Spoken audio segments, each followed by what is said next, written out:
Hey, RecLess listeners. This episode is brought to you by Cody Brenner Designs.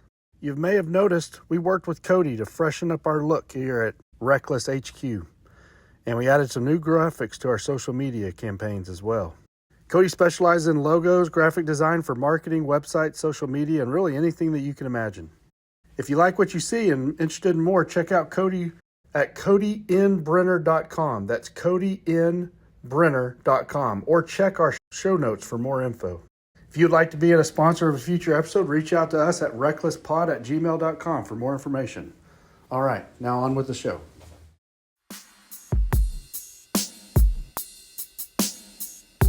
Welcome to Season 4 of RecLess, the podcast expanding your knowledge and making you smarter about the field of parks and recreation.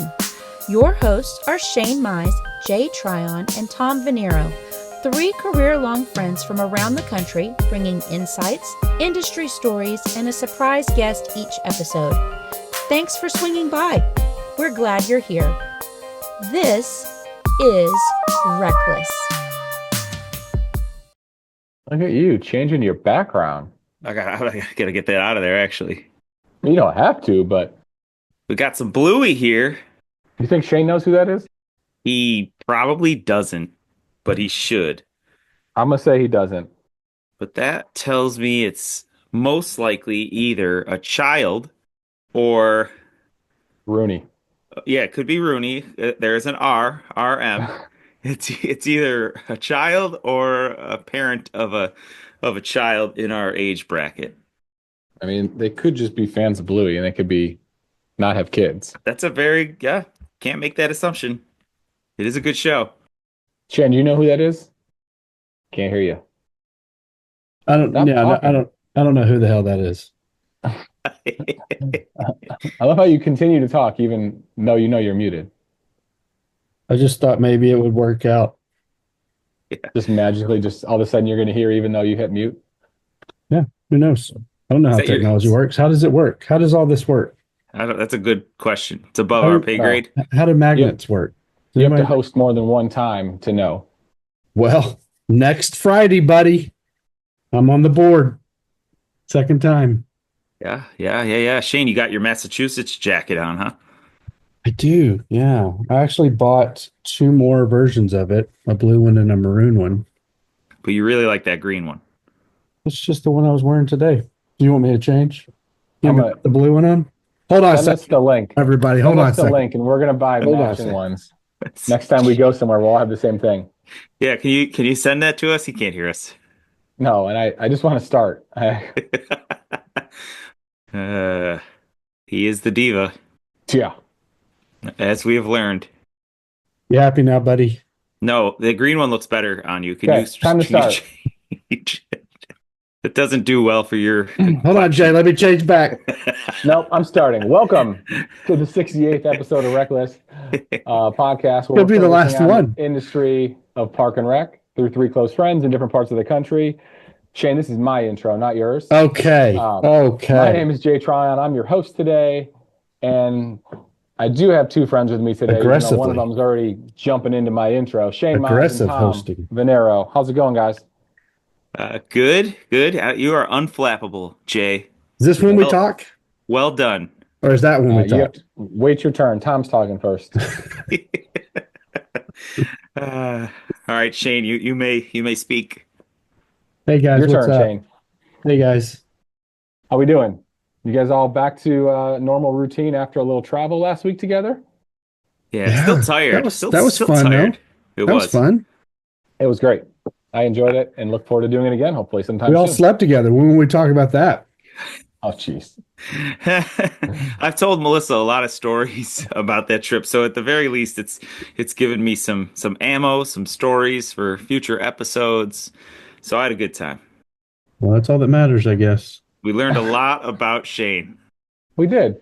And his lack of travel experience to not realize you cannot bring unopened beverages through security at TSA, which I thought everybody knew, but I guess not.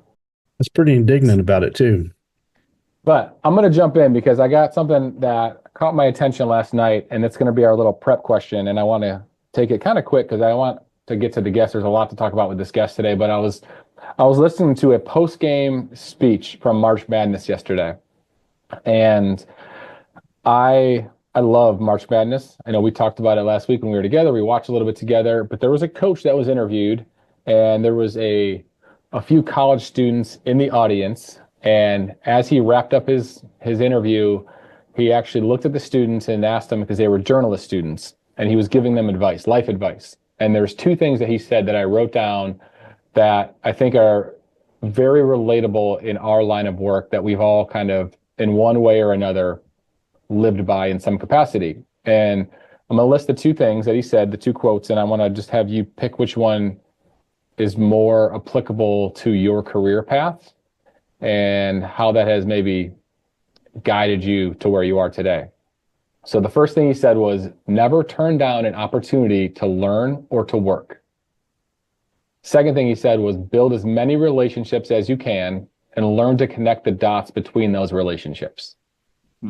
And those are two things that we talked about last week at the MAS conference. In the session that Shane and I did, I kind of had a little discussion about how we're always interviewing, no matter what. Like, you're always on in our profession, because you never know what is coming next, and you never know, this is mostly for the folks that were in the session that were maybe looking for career advancement, is that you're always on, you're always interviewing. Don't turn down an opportunity to learn from that.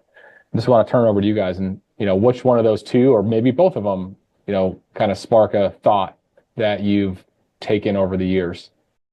I can go, unless Tom's got something. No, go for it. I think the second one, for me, as someone that more of a wanderer and inventor, I need help to pull things off. I am not, I would be a terrible, what's that, solo entrepreneur? Honestly, it's just one person. I don't even have an admin assistant or anything. I'd be terrible at it. I'd have some great ideas. I'd never have enough gumption to get through the follow through of it. And so for me, building a network, and I think of the people like the instant I met Michael Biedenstein and saw clearly his geniuses way before 15 years before we knew what working genius was. I just knew that guy knew how to take something I was thinking in my head, and he could input it in such a way that everyone completely understood it just by looking at whatever he just wrote or laid out in a graph or a chart or a schedule. Was incredible for me, and was something that I knew I was going to need multiple times in whatever avenues I was going to be working on at NRPA, with some of the stuff we were trying to get accomplished. And I have felt that same thing with different people in life. Work being what it is, marriage is work, right? And, when I met Hannah, she just yin to the yang me very quickly. Like, I just connected to her in such a way. I was like, oh, she's great at all the things I hate to do, and that I'm not good at, that I can't do. And so for me, it wasn't always looking for work or being someone that doesn't shy away from work. I'm a grinder. I like to work. But the second one that you talked about, and literally always making sure you're building connections and networking, and for me has been pivotal in my career, because I have always known I have a low executive function or whatever. And so I have to bring on someone like Kelsey or Jeff to do the things that I can't do. And so I was always trying to expand my network, get to know people. And I think we have felt those things, like our relationships have built over what y'all are good at and what I wasn't, and how we grew together. And so, yeah, I think networking and assessing people's strengths and weaknesses and realizing how you can work together on something, connects with me way more than just finding work and doing work and being someone that works hard. First of all, poor Hannah. To be the yin to your yang. That's right. If Hannah was traveling with you, that monster wouldn't even have made it out to the airport. For sure. I would have been protected from all the ridicule if Hannah had been there. She would have just said, pour it out. And I'd been like, why? And she'd be like, don't backtalk me. Just pour it out. We'll get one on the other side. And I'd have just done it. Well, and we would have never had the story. I will go in the other direction, and I agree with everything the coach said, all the advice. Both of those are probably paramount to my career path, and not just a career path, as Shane said, in life, relationships, and learning. And I guess maybe I'll say the old phrase of putting the cart before the horse, which one of those comes first. And so I'm going to start with that learning piece and the working piece because those create relationships. So somewhat of a cheat there, I guess. But for us in our profession, there's a lot of professions out there, maybe, and I can't speak to it, but just guessing, maybe a lawyer can learn a lot by themselves, taking the bar, textbooks, right? I don't believe that's the case with recreation and parks. We have the major and that's all great, but most of the individuals that I talk to, they learn the most from the practical experience, whether it's the internship or getting work experience. And so I believe that the way that we learn, the conferences now, right? And so the first one, I've probably told this story before, but the first state conference that I ever went to was what got me really hooked on this profession. I could not imagine not being in the profession because when I went to that conference and I was able to learn from all the great things that people in our profession do, I also got to meet these individuals and build the relationships and learn how wonderful of people. I mean, we have such a great library of individuals that do what we do. But if we didn't have those learning opportunities, if we didn't have that network of conferences, I'm not so sure that I would be in the same place that I am. And similarly, going into that second part of the comment from the coach is always take the opportunity to work, not just learn. Same thing.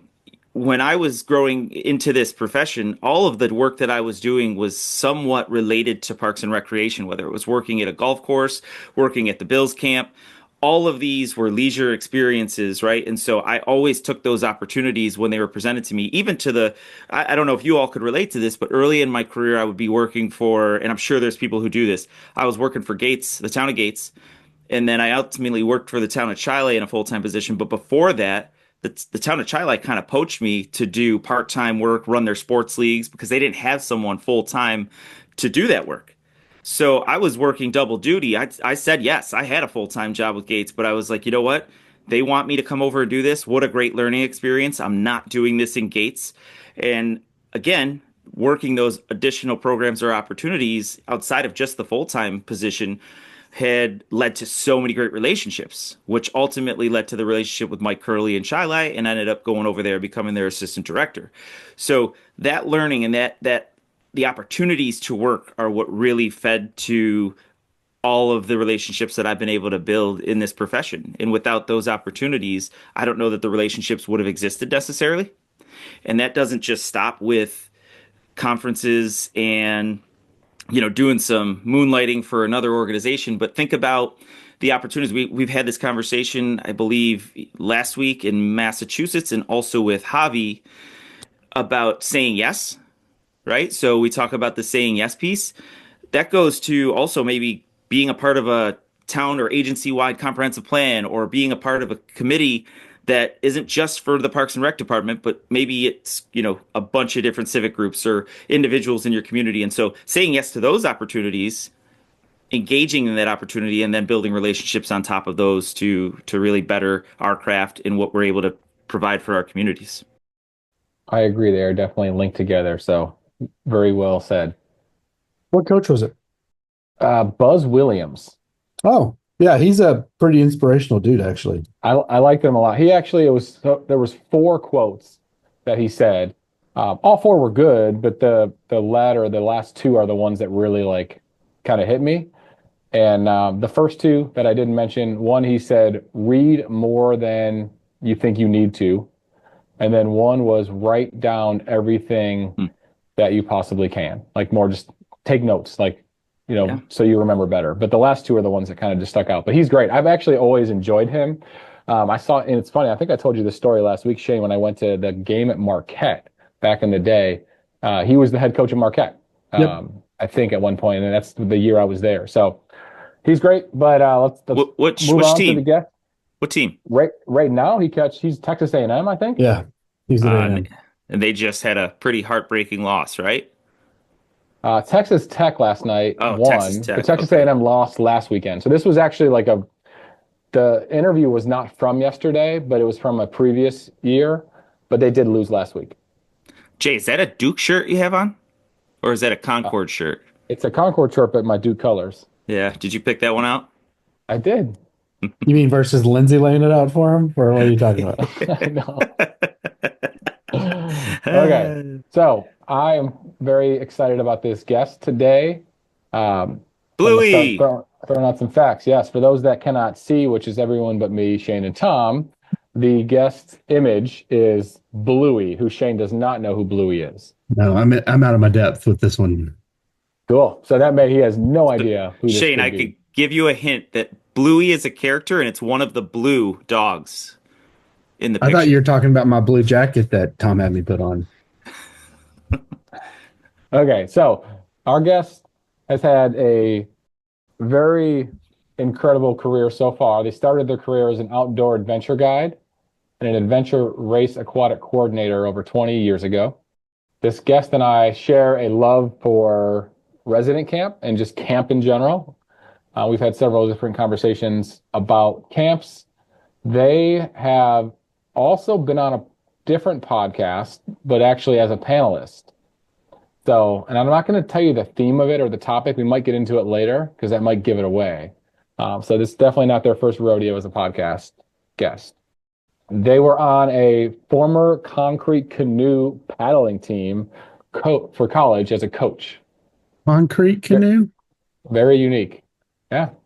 They have worked for both city and county park and rec agencies, as well as working for a federal department as well. And Tom, this one is specific for you, but they actually have a child that shares the same month and year as a birthday as you. I don't know if that gives it away for you. I have two of them. It's a challenge, actually. Do you? But All right. their child shares the same month and year as your child's birthday. And I'm assuming since they knew that you would also know that. Probably. All right. It's escaping me right now. Our guest is Your accredited. children's names or? Our guest is an accredited instructor through the American Camp Association. They are a graduate of NRPA Revenue Development and Management School. They received the Ethnic Minority Society Service Award in 2023. They were awarded a Community Service Award in 2023 by the American Camp Association in the Southeastern region. Nothing. They are a board member at large for the National Recreation Parks Ethnic and Minority Society.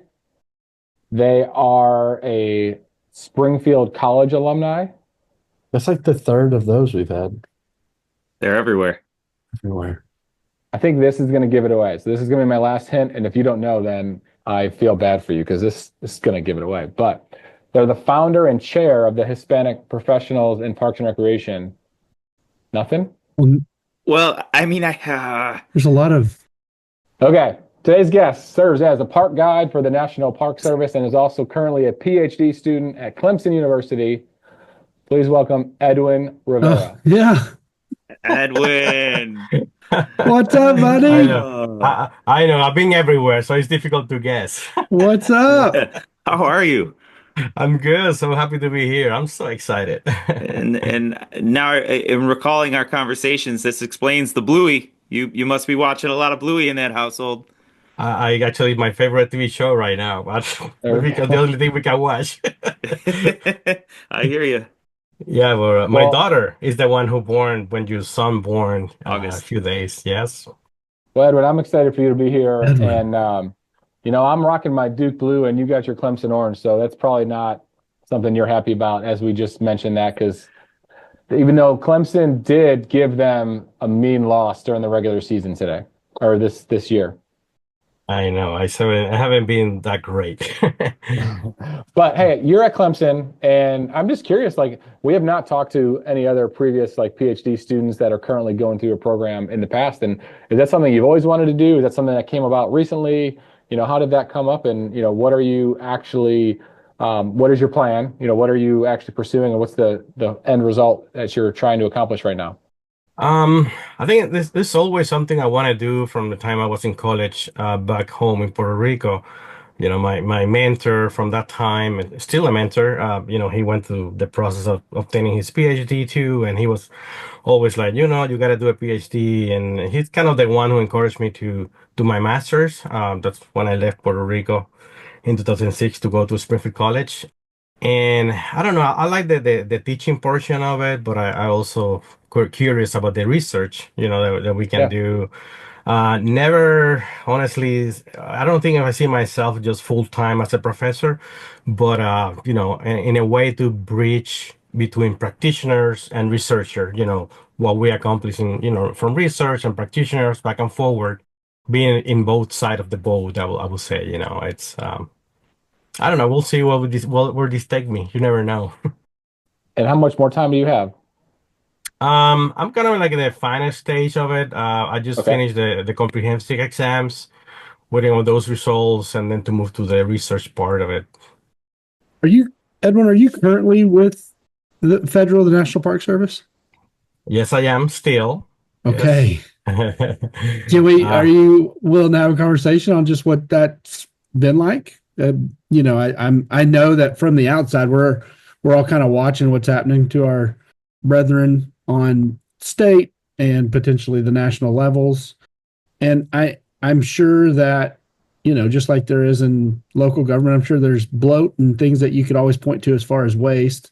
But how has it felt to be a federal employee in the current legislation and what's potentially going on with some of the executive orders? the honestly, it's been very chaotic. It's been kind of Yeah. crazy because I think decisions have been made without looking at the consequences. And I don't mind talking about it honestly because it's the reality. We are in the point that there's no spending at all in even basic items for operation purposes. So we're very challenging. We only have one way that we can, acquire things or things like that. Yeah, Well, contracts or yeah. tell people that might not understand, like, how does that affect letting people in the gates or checking people in or doing some of your day-to-day stuff? How does that affect not so much what people may look at as some sort of bureaucratic bloat or middleman management? Like, how does that affect boots on the ground people that are literally trying to let people in the gates or walking people around or keeping people safe or cleaning up trash, etc.? hmm It does affect the operations. I think that the public servants, in my case, working with the federal government, that these people are amazing. They try to do everything without resources, honestly. And the optics of the situation might not be like easy to see because people are trying. We're trying our best to cover those tracks. For example, it does affect contracts we have for portable toilets in parks. Uh, we don't have them anymore. Hmm. So I know like in the parks I work at, I have different parks in a region. We don't necessarily have like entrance fee, or we don't charge for entrance fee. But I know like other parks, Yellowstone, for example, I like long lines for people to get in because there's no people to charge for the entrance fee or do process, any transactions, things like that. At this point, we recover people actually because of the recent situations. I was actually have to cover one section that is not a part of my job, which is like park permits, because that person was let go, but now she's back. So it's been like go back and forward. I have to learn some trades, which is good to learn new experiences, but also it affects the services because it's a learning curve to trying to cover for those miss people. I think in the long run will affect, and the government will have to make decisions like we need to reestablish again these things because we need it for operation purposes. But it's a day by day. It's very emotional, to be honest. Even for my wife, also work with the federal government, my family around here too. So it's a roller coaster. You never know what's going to happen every day. Are you seeing Edwin, an increase in yeah. attendance because it's getting more recognition, or is it stayed steady, or has it been decline in people visiting? Well, I mean, the visits we get, for example, one of the parks we manage is it's a Greenbelt Park, which is the closer campground to Washington, D.C. People come, take the metro to go to D.C. So now we have what we call the cherry blossoms, which is something very popular in the region at this time. So we have a lot of visitors that come because of that. So we've seen the flow of, visitors back again. And I don't know if because of the situation or because of it's the season for it, but it doesn't stop. We even have to open or two campgrounds that we close during the winter time because of the overflow of people coming to the park. So I think it's increasing for sure. Have you seen any? I want to actually just ask a question about the position in itself in a minute, but just a follow up to this. Have you seen any individuals that have, and I'm not necessarily employees, but patrons, park users that have been asking questions or have been showing outward support? Uh, as far as picketing, is there anything like that, or from the perspective of the user, is it kind of business as always? They're going to enjoy their park, and they wouldn't know like you said, you're doing all you can with the resources you can. I see that every day. People approach to me, they thank me for my service. They said, we know it's a difficult situation. We support you.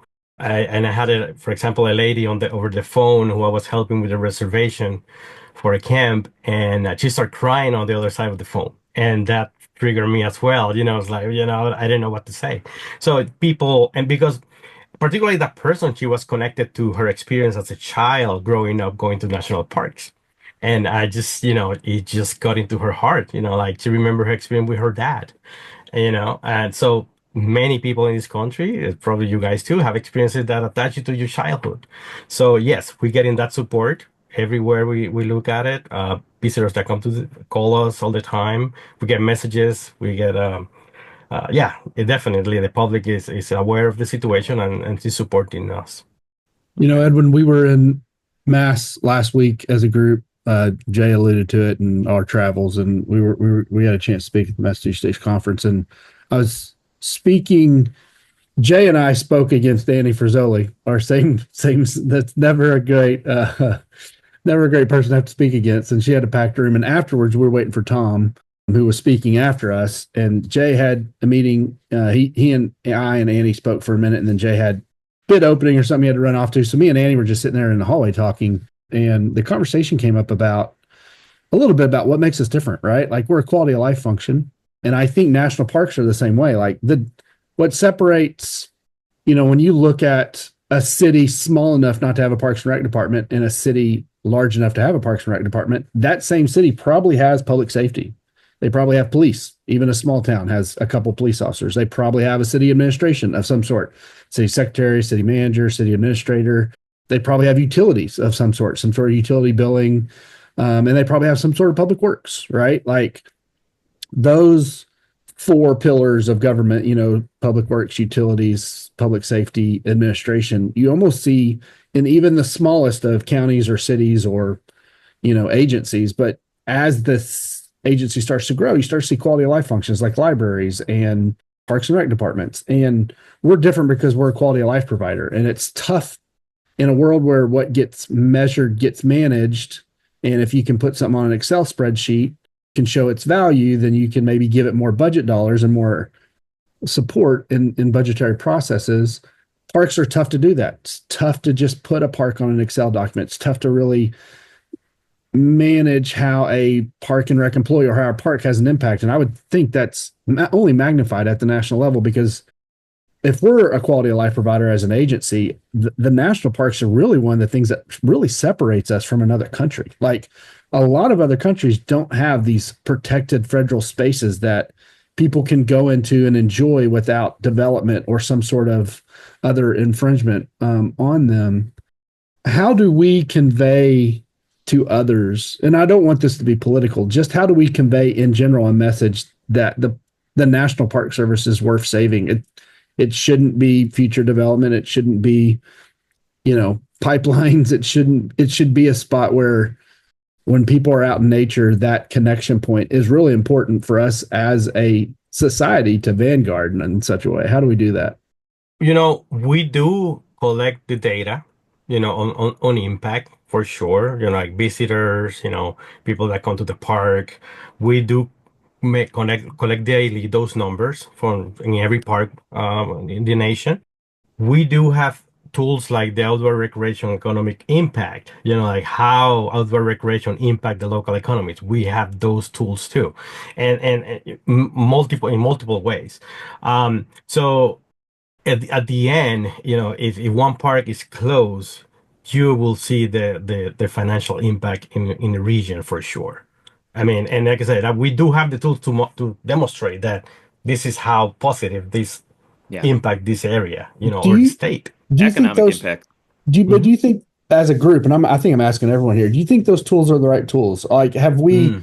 thought that those tools were the right tools, but are they failing us now? And I asked that because we opened up a dog park 2 weeks ago, and my mayor came out and said, for the same price that we built this dog park, it would have got us like a mile and a half of road. And he was essentially saying, look what we got for what would have essentially just been a mile and a half of road. And he gets it. My mayor gets it. He gets that this dog park was going to serve the community in such a way. And I think at times, if we conveyed what you spend on a federal park to what you spend on a road, an interstate highway that leads people from California to Florida, that road would get a lot more use, obviously, right? There's a lot more people traversing it than maybe traversing a trail inside a federal park. So I wonder if we may not have the right way, and maybe it is just economic impact, but I think the road definitely provides economic impact, and it provides all these byways and highways and opportunities to get off the road and use the gas and get a restaurant and get a hotel room and continue. And we tried to show our worth in that same way. I wonder if that's the right tools. And I'm not here to say I know the right tools. It's just it's failing us now in some ways, both at the local level and the state and federal level. We start to get compared with, a mile of utility or a mile of pipe, and it's tough to compare that with a dog park. But the dog park is crucially important to the quality of life of that community. And how do we measure that better than we're doing it now? I guess is my question. And that's for everyone. I don't know if Tom and Jay have an idea as well. This isn't just something I'm expecting Edwin to solve. It's kind of like the never-ending conversation about like how we evaluate everything we do. Mhm. Because, everyone knows the story on like surveys. I mean, you're only going to get people that fill out the survey that are either not happy or might have had like the most amazing experience in their life. But everyone else that is just happy because we're doing our daily operations and they're happy every day that we provide something, like we're not hearing from those folks. So Right. Not until it's gone. And then they're like, what happened? Yeah. Correct, 100%. But I mean, so like we had a big grand reopening of a park this week, and I haven't gotten emails and calls about it, but I heard comments when I'm walking around and listening to all the families really enjoy it. But like we know that because we're there hearing it, but not because people are taking the time to tell us that. It's all And I don't know anecdotal. how we would gather that input if we didn't, just overhear things and just be in those conversations. Yeah. And sometimes the storytelling is going to be different for different people, right? So the storytelling for a stakeholder or an elected official, it's hard. It's going to be, they're going to want financials. They're going to want economic impact. And I was out and I was talking to one of our senior citizens who do a lot of our programs this past Tuesday. And we were talking and she had just decided to tell me a story, and she said, just keep doing what you're doing. It saved my life.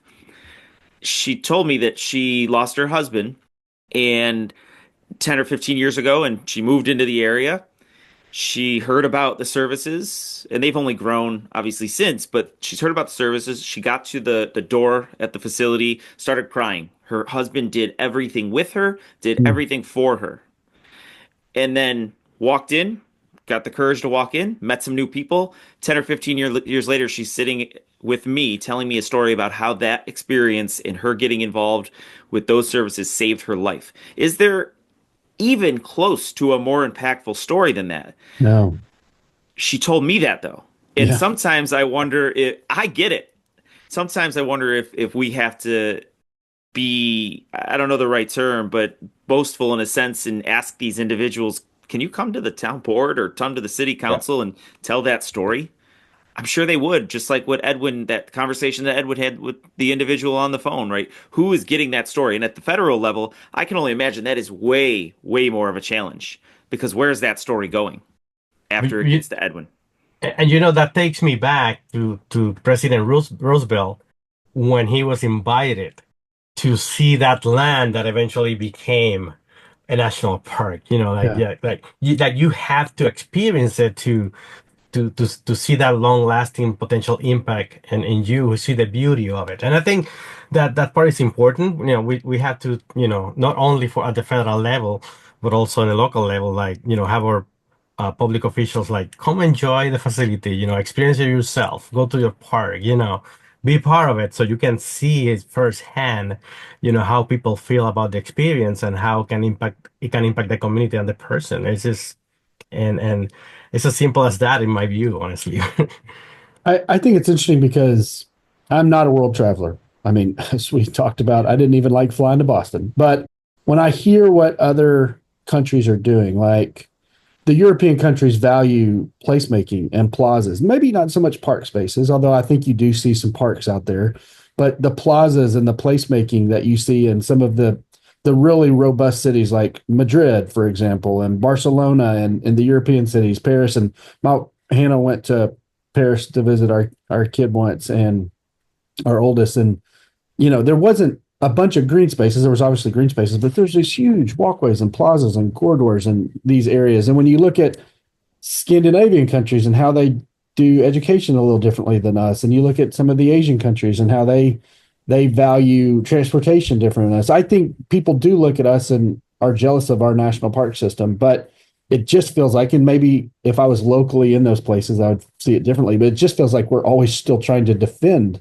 this great thing that Roosevelt and others bought into, that it now feels like you're almost constantly trying to defend its value. And that kind of filters down to state parks, and definitely feels like it at times filters down to even local parks. And so I don't know the answer, but it just feels like I know there's not a park and rec industry in England. They don't have these local parks. They have ball fields, they have pubs and things like that. But I've spoken to what is now a park and rec professional who actually worked in Fort Worth for a long time, that grew up on the other side of the pond, and they didn't have these types of spaces over there. And so, I think that's what makes us unique and different. But man, it sure feels like we're fighting for them every budget cycle. And I don't know how to explain to them the importance of it, but I feel like it's a worthy discussion every time we're having it.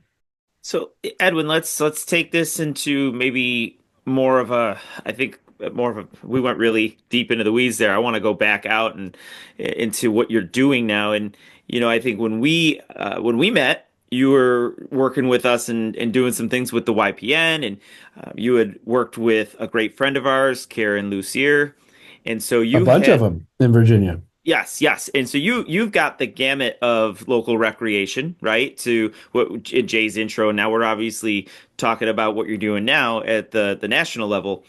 And most recently, or whenever it was, about a month and a half ago now, NRPA and PR, Pennsylvania Recreation and Park Society, with the American Academy, came out with this campaign in video, which is a choice career, Parks and Recreation. The individuals who are interviewed in that, and they've highlighted in that video, they come from every area of our profession. We've had on this show a lot of local, a lot of city. We've had, I mean, Jay's got the county experience. We had state association management. We've had state parks and recreation, but we haven't. And I know Nathan obviously has done some natural resource park recreation too. I don't know that we've really talked a lot about at the federal level. So can No. you just kind of tee that up for individuals? I am sure there are people out there who do what we do at a local level who ultimately want to get to the federal level, because there are so many people out there that have I mean, the passion. When I talk to individuals who go to national parks, the passion they have for it, it's like a little club. It's like the people who like Disney, right? But for national parks, and they all know the names. It's like a bucket list. Like I can't wait to get to this one, or I went to Like a that one. stadium. Oh, I want to go to every Yes, park. yep. Like you go to every Yeah, stadium. it's Yep. it's kind of got like a cult following. So there's individuals who probably have that passion themselves who want to work in the field. So tell us about that, what you're doing, the actual, your actual title and role, a little bit about that, and maybe how someone might pursue a career to get to the national level of parks. It's been a kind of like a weird transition, to be honest, because this is something maybe I could have done when I was in college, back in Puerto Rico, and apply directly to the Park Service and get in and, became a park ranger and, travel around the country, in different parks. But I don't know, particularly for me, coming from the Boy Scouts, that I have that experience. The Boy Scouts, like that's a easy transition from that to the Park Service. But I don't know. I had a misperception that you have to follow a career like in conservation or something with history, but it's also recreation management, and I never thought about it honestly as a field, or I think I was kind of like sucked in the local person recreation department when I was with the city of Fairfax, and it was kind of more difficult for me to like, oh, I'm going now to the National Park Service, having like a middle management experience level, to go into an entry level. Going into the PhD kind of gave me an opportunity because I want to kind of like take a break from management to be more into like people to people, helping people, guiding people, building educational programs so I can have the flexibility, so to speak, to work my PhD. So that's how I got back into like, okay, I can do this as a park guide. So basically, I am part of what is called NACE, which is National Park East, compared to what is National Mall. So we have the National Capital in the Washington, D.C. area. So we have parks on the East region that we manage. I'm in different parks, depending. Mostly, I'm in Greenbelt Park now. We're doing like campground management, trails. We have trails as well. But we also in our portfolio we have the only aquatic plants garden in which is Kenilworth Aquatic Garden in Washington D.C. too. Beautiful place. If you guys come, if you never been around this area in the summertime or after April, you gotta come see the lilies and the lotuses flowers. It's like amazingly beautiful when they're flourish. Something that I never went before joining the Park Service. Then we have the historical houses, like so many. It's a unique experience because something that people don't know is like pretty much everybody that work in the Park Service, you wear your uniform. It's a park ranger Oh, uniform. now we're Yeah. talking.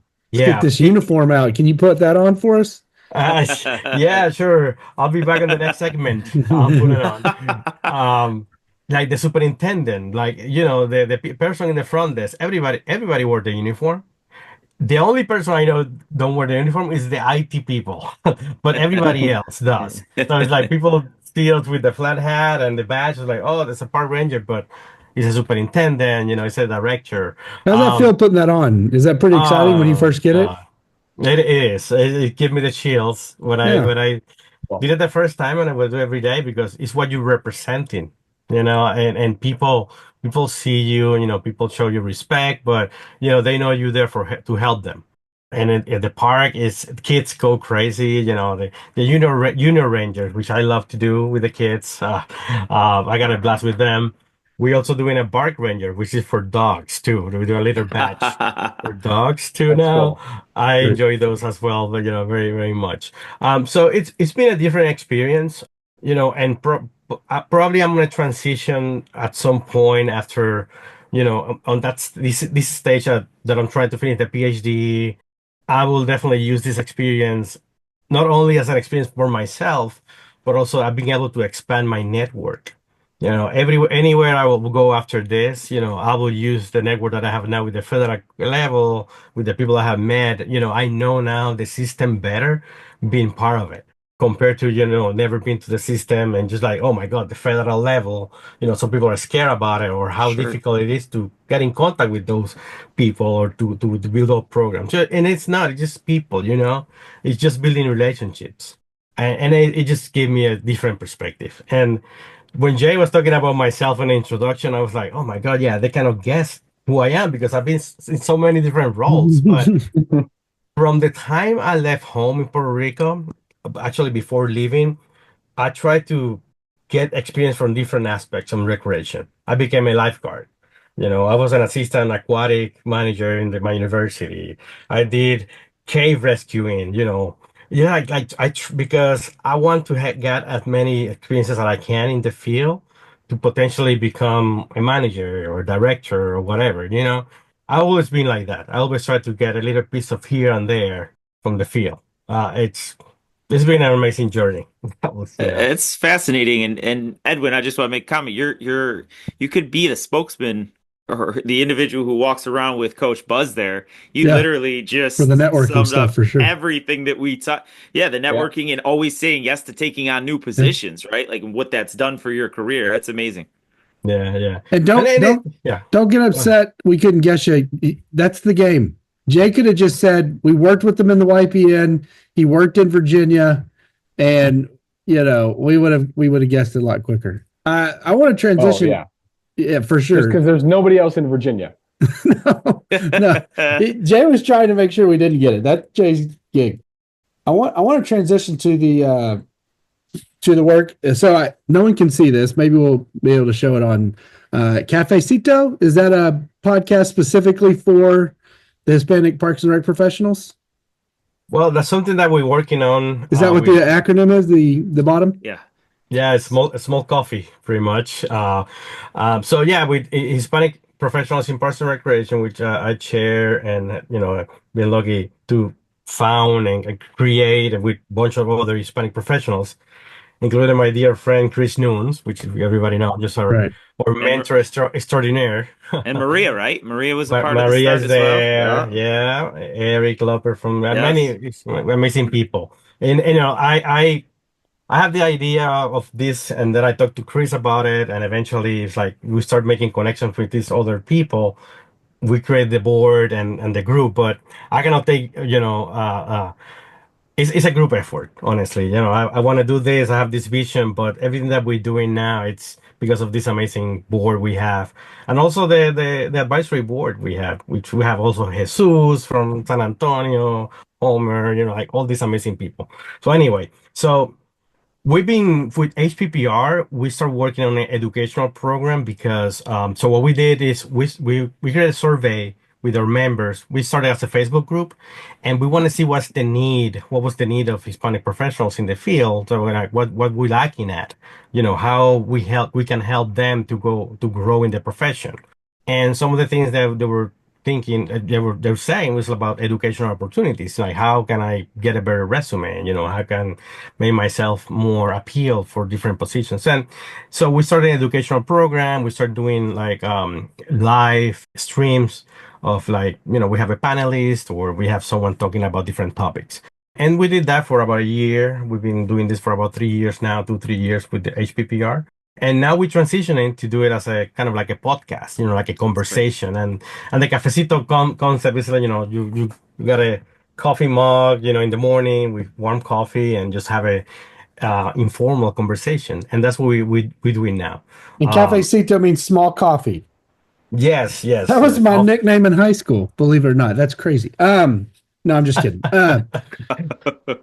So let me ask a question about the origin of it. And I'm not trying to be the person that asks the hard questions or whatever, because I don't think that's the case here. But this didn't grow out of the ethnic minority society not being able to necessarily serve the Hispanic population of our industry. It more so is the Hispanic population in general is going to go from, I believe, from the minority to the majority very soon in a lot of states, including, I think in general in our country sooner or later. I think we're rapidly heading towards the Hispanic population being one of the largest populations in our population and then potentially in our industry. And this was more about what we're doing to serve those populations well. Is that correct? That's correct. And this is not only to serve, honestly, the professionals, the Hispanic professionals. This is also to serve everybody, because I think we need a forum to talk about how we can serve better the Hispanic population as it's growing. Yeah. And you're right, at some point, and I'm part of it, EMS, Ethnic Minority Society. And they became who they are as part of the historical moment at that time as professionals, for African Americans. But I think the Hispanic population has been growing so quickly and so fast, so it's been difficult to keep up. Yeah. So that was my thought about this. Like, we need to do something specifically for Hispanics to be able to handle as best as possible. How is that received with the EMS group? Were they concerned that there was going to be some sort of fraction or breakaway, or were they like, no, that the population is growing so much and the needs of that group is that they're also very supportive of this duality, this secondary group? They've been amazing. Chris Bass, who's a very good friend, he's been supportive from the beginning. We try to meet regularly. We try to collaborate together. Like, for example, in last conference in RPA, we did our social together, and they've been Love so that. great, to collaborate with us. We are kind of like in a startup, they've been already established. Chris invited me to be part of the board of EMS to also help them on the transition, to keep growing the organization or reorganize too. So we have a lot of collaboration together. I cannot be more thankful for the support, and we try to support them as well in any projects they have too. I love that. We have to do it. We have to work together. Yeah, Yeah. that's great. What else is coming up next, or is there another goal that you're trying to accomplish? And what are the next exciting things that we can look forward to seeing with HPPR? Yes, so now we're working on, well, we just became a nonprofit organization from a Facebook group, so we're growing there. And now we're trying to work on establishing like local chapters, like in different states. We have some people who are interested in different states to organize. So we're working on those policies and how we can, work together so we can have representation in different states. Would you do that where you were under let's say Texas, because I'm in Texas, and we have obviously a high Hispanic population, would you work with the state association to have that, like there's a young professional network and an aquatic network, you'd want a Hispanic network, or would you do it under like what you're doing nationally and maybe a little bit more into the national profile where, yeah, we have a branch, but it's a Texas branch under our larger, or maybe it's a Southwest branch under our larger group? Yeah, it makes sense, and we have meetings with some state associations for that purpose, and actually we've been trying to submit sessions, like educational sessions as well in different state conferences to talk about HPPR and organize from there. I think it's the best platform to do it for sure. State conferences, state associations, and they've been very supportive as well. I'm excited when we started this group as well. That's an interesting point, Tom and Jay, because I don't know, since I've almost always attended NRPA, even as a young professional, whether I was speaking at it or involved in some way. But when Tom and I went to Oklahoma, and then when all three of us, and I don't know what y'all's experience was with Maryland, but when all three of us went to Mass, both of those states in particular is the only ones I can really speak to. I guess Minnesota too, when I went up there with John, seemed to lack NRPA involvement. They were very much heavily state association, but NRPA was just this thing that happens outside of their circle of influence, and they're fine. It seemed like in a lot of ways they were fine with that. And so I would think that getting involved at state level would be critical to growing the impact that y'all are trying to have, because I can tell you, I didn't realize it until I've started to attend other state conferences, how little interest at times there are in some of those members also attending a national conference. And maybe it's not interest, maybe it's the resources, but Yeah. I think it's definitely more resources or the ability than it is interest. And I think it's, we talked about it last week in Massachusetts, is a lot of this people that were there are from smaller agencies, and the smaller agencies just don't have the budget for that. Whereas I'm in North Carolina, there are a lot of very large agencies with Raleigh Park and Rec and Mecklenburg County Park and Rec and Durham, Chapel Hill. It's a lot more represented amongst the state that they can send people to national conferences, which some of the smaller states that don't have that may not have the resources. So I think getting involved with the state associations is great, because it's going to bring more awareness to what you're trying to accomplish, Edwin, and what the goal and the mission is, because those folks aren't maybe coming to NRPA, or maybe not even members of NRPA. And by giving that introduction to them at a state level, it's just going to open up their eyes to a whole another area. Yeah, and we also build in partnerships with Association of Recreation from Mexico too, which so we're trying to build some good partnerships, because eventually we want to move to the model of membership so we can keep growing the resources. We're also working on sponsorships as well, so we can, of course, we have expenses as any organization. So as we growing, we want to make sure that we have the resources to keep growing in a smart way too, a strategic way. Like, this is, I never done this before, like, by myself like this, or a bunch of people. Like, so we need definitely support from other resources to make it happen in the right way. I think of the Mexico group, the Mexico group a couple years ago. Nate Jaramillo out in Las Vegas, all of our friend tried to get this moniker Godfather stuck on me and was unsuccessful. But there was a girl there from Mexico City that thought they were calling me grandfather, and she called me grandfather for the rest of that conference every time she saw me. So anytime I think of Mexico's That's parks and rec industry, I think of, yeah, that's probably more apt for I was sure. gonna say that's very it suits you You know, well. The do you know grandfather. who it was? I don't. So I don't I know if don't. it's the same person, but I'm gonna tell like a very really quick story. So when we were in NRPA's conference in Las Vegas for the Take a Student Young Professional to Lunch, I was paired with Christina De Leon, who was at the time with Parques de Mexico. Okay, so and this was her first ever NRPA conference, and it was such a fascinating conversation that I had with her about what she was doing because pretty much and Edwin, you probably know more about it, way more about it than I do, but pretty much she was working with Parques de Mexico, and it was just their very first or one of the very first employees, and they didn't have programmers, they didn't have programs, so she was kind of tasked to do some things for the first time, and she got to NRPA I think that year off of a scholarship. But then fast forward several years, she was at the Dallas conference a couple years ago, and I ran into her, and it was really cool to see everything come full circle. And she's growing that career where she's at now, and I'm assuming she's part of this group as well. Edwin, is that correct? Christina, yeah, great person. We met, I think the first time, I don't remember what conference, it was a few years ago, but it was not Vegas, it was after that. Okay. And yes, she's now involved with Parques de Mexico. She was with the association, but yes, It may have been her. Tell her grandfather said hello. I I think it might have been will. her. That's why I'm saying that because the night that we had the little gathering for Chris Noons and Yeah, Janet in Dallas, she was there, and that's where I actually ran into Yeah, her. that's yeah, cool. So, it was and it there. would have Well, been you Jay, being called Grandpa. you're not a Parks and Rec fan, the TV show, but if you ever did watch one, the Venezuelan one where the Mm, Venezuelan Parks and Rec department comes up and visits Pawnee would be one that you I may agree. chuckle at Yeah, it's a good some one. Okay. with your poor taste of humor. Appreciate the recommendation. Edwin, I want to just touch on one other topic. I know we're kind of running out of time here, but you have a very extensive background also working with summer camp, and I love summer camp. We've talked about this before.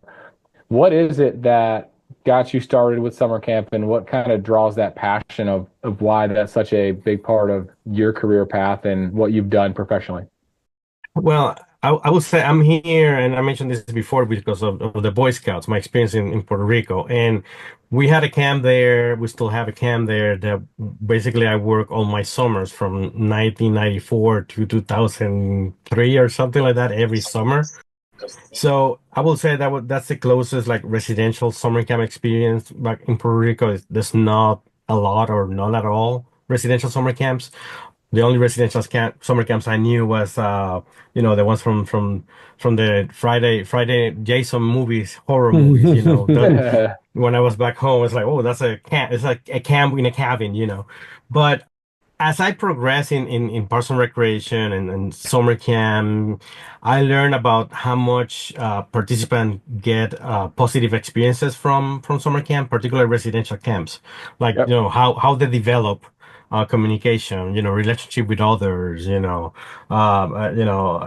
independence. It's so many things they develop from it. Actually, there's a study for American Camp Association. They did a 5-year study impact of, how that experience of those campers got impacted in a period of time with those 5-year study. And right, the results are amazing because no matter what kind of experience you have in summer camp as a participant, it will impact you in the long run in your life. It get the kids to get motivated to go to school. It's, like that non-structured, so to speak, education, that I think kids need. When I was back home in Puerto Rico, one of the projects I worked with, we basically just took the students from high school from the regular classroom to the outdoors for a weekend, and we just bring like speakers like how to apply for college, things like that, but just in the outdoors with some activities outdoors, and that blew their mind of those kids just being in the outdoors, being out of the classroom. So I think, and that's what my research is about. I'm trying to find like how to motivate Hispanic people to be in residential summer camps. because we have a lack of participation, and kids that go to residential summer camps or camps in general get those benefits, but kids from the minority groups are not getting it because they're not participating in. So I'm trying Yeah. to find ways to encourage more participation, which can be, cultural restraints. They're not familiar with the program, economical factors, many different things. But I'm trying to like break the gap on there so we can increase participation. And I love residential summer camps. I wish we can buy a camp and just live there. Honestly, I love that. I'd go in halfsies with you. How's that? I know we talk about that seriously.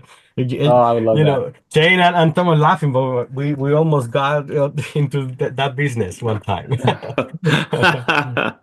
Yeah. So we're going to transition to a little game here. We'll do some rapid fire questions. And when I was doing the introduction, I mentioned that you've been a panelist on a different podcast. And this is one of the fun facts that you gave me. And I didn't want to give it away because I didn't know if they would know this. But you mentioned it was a Star Wars podcast. And I just want to know, is that a regular recording or was that a one-off that you just did as a one-time thing? No, actually, I'm part of a Spanish-speaking Star Wars podcast that we Okay, have with some friends from the Boy Scouts. We live in different states, and we just love Star Wars. And I don't know, one time it's like let's do a podcast about it, and yeah, we're still doing it. I haven't been able to participate recently because of PhD, but yes, we're still running, and yes, we that's do. cool. What's And it called? you, R2D2 less, or what do you got? What do you all name it? No, it's called Rebeldes de la Fuerza, which is Rebels of the Force. That was my second guess. yeah. We may or may not have talked about this before, but I've got to assume you've been to Star Wars Land in Hollywood Studios. I've been there. I've Okay. been also to Celebration, which is the Star Wars conference, if we can call it. Okay. Okay. So yeah. I've never seen a Star Wars movie all the way through. Oh, Jane, don't tell me that. You I break know. my heart. Edwin just left everyone. He Rebel got up and walked forces. away. So Edwin, we've talked a little bit about, you're from your home, right? Puerto Rico, and I don't say it probably correctly, and I apologize for Say that. it But again, though. no, I've already heard Edwin say it so well, and I'm embarrassed as it is. But do with the HPPR, which by the way, we are Hilton-Parma Parks and Recreation, and we've never called it HPPR, and that rolls off the tongue so much better than Hilton-Parma Parks and Rec. Anyhow, Infringement. Copyright. I have to copyright it. Yep. There you go. Yeah, you're not just using it now. yeah. So just quickly, what's the recreation scene like back home, and do you liaison kind of with the Hispanic Professionals group? Yes, everything actually that was my personal promise. The time I got in that plane on a one-way ticket from Puerto Rico to go to Massachusetts to go to grad school, that I will always go back to give back and do bring my knowledge. And yes, I do with the local government. I volunteer with anything I can. I've been helping organizing local conferences there.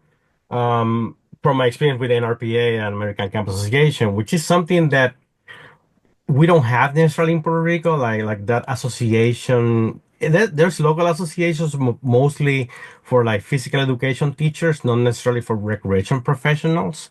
We kind of lack for years in terms of like putting recreation in a professional level, like professional certifications or things like that. And that's also something that I work with the local government too, to develop policies to create certifications to professionalize recreation back home. Like to require people who work in recreation to have a base of knowledge in the profession. So I'm proud of that greatly because and also will support also the programs in universities because they were lacking of students too because there was no like requirements for professional recreations recreation professionals in the field. So it's like why I need an education in recreation if I'm not required to do this, to have it. So we've been working on it. It's been challenging. Like it's summer camps there also, they seem like enemies to each other sometimes, not collaborating necessarily. But I think we've got progress greatly, creating local conference there for 3 years so far, the certifications and I've been trying to also create chapters attached to NRPA and American Cab Association in the local level. So that's something that I've been working on to see we can have because we need that bridge between the Yeah. professionals there. But I'm also on a mission to someday.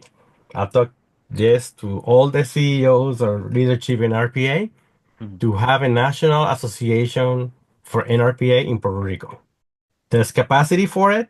Mm. I think we can start as a local level or do like a special event for NRPA in Puerto Rico. But I want to get it because I mean it's only a 3 hour flight from here, so it's like the same, kind of like the same Yeah. flight. It's not difficult. Can I I drive? look. You cannot. Yeah, I don't think you can only get so far. I just looked up You from can my try. area. It's yeah, you tried. Let us know how it goes. I just looked it up from here. It's a 6 hour flight, right? And I've flown to Anaheim. You know what I mean? It's not like you don't have to travel far for some of the destinations. I really love that concept. And you probably I don't know if you know this, Edwin, but this is a Parks and Rec podcast, but it's also a food podcast. So Are you asking what? two questions? Yeah, I'm just going right Yeah. to another one. When you go back home and You already asked if you can drive. That was your when you question. that's true, you did. When you invite us for the Parks and Recreation Association event back home, what's some real authentic comfort food that you're saying, "Hey, you gotta join me for a meal." Oh my God, it's a lot of fried food. Okay. Um, well, you guys are familiar with the empanadas. We call Mm. it empanadillas in Puerto Rico. We fill it with meat mostly and fry it up. We also have, well, a lot of rice and beans, but not sweet beans, please. That's not something in Puerto Rico, like, like those like canned beans that are sweet. No, no. Yeah, yeah, yeah. Baked Yeah. beans, don't Baked do bean, that. no, no, no, We don't no, do that. no. Oof. Okay. Ugh, ugh. I mean, maybe chain like that, but I don't.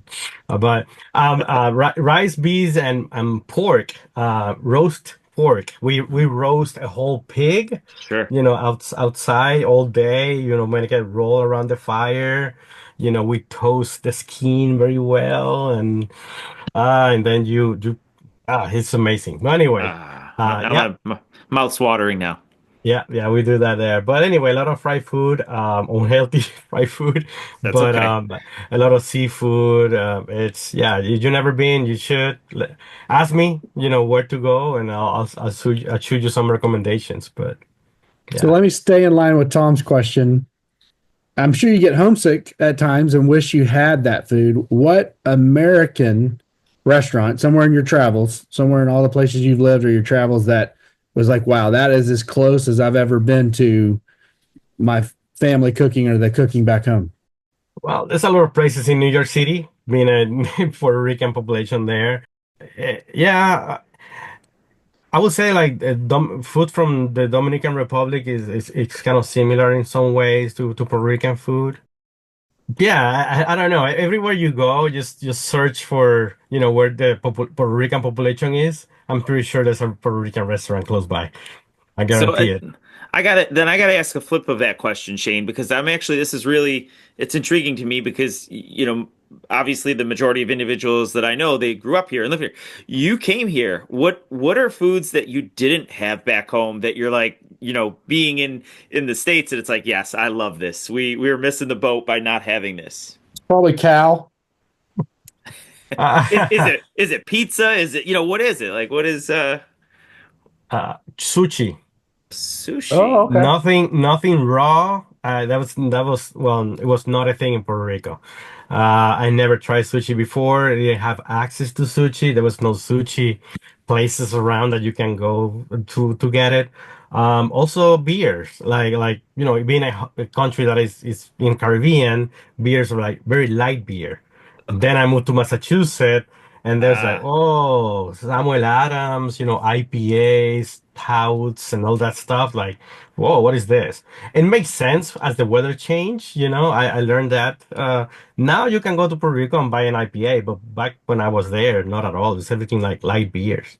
Because that's what you want when it's super hot. A light beer. Don't get Yeah. Jay started on that, all right? Because we Oh, went we went to en masse. Massachusetts with him Yep. and spent what it would say maybe an hour in a brewery and maybe 35 to 40 minutes in the beer section at Wegmans. I love the beers from I love New England. I miss New England for It sure. was great. I Yeah. was definitely enjoying my time. Yeah. But I love So sushi now, I will say.